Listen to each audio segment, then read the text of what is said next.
Akkam jirtu kabajamtoota hordoftoota amanuu Yoonaas Tuubii har'a viidiyoo ajaa'iba tokko qabadhee isinii dhiyaatteen jira. Viidiyoon kunis akkamitti feesbuuk akkaawuntii keenya tokko kan hin barbaanne dileetii gochuu akka dandeenyuun isinitti agarsiisa. Na hordofa.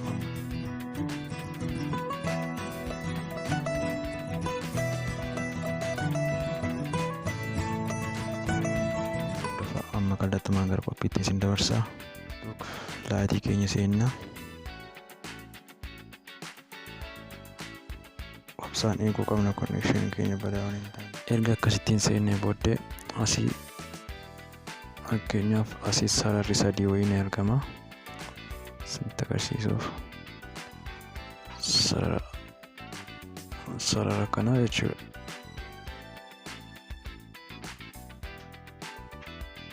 Sarara kana seentu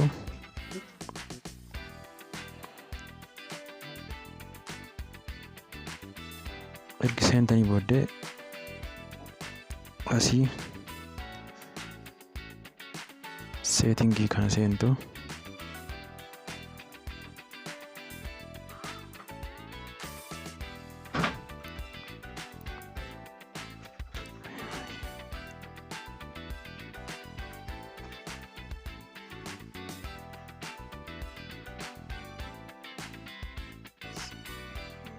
seetingii kana seentu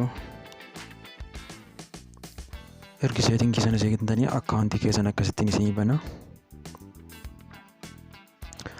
Akkaawuntii keessan gaafa isinii baru personal and account information waan jiru tokkoon jira jalqabumarra jechuudha. Sana seentu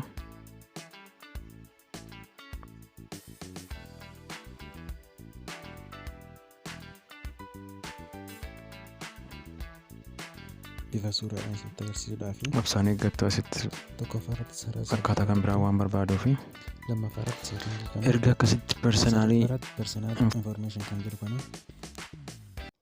arfaffaarratti access and control shanaffaarratti deactivation and continue deletion isa xumura okay.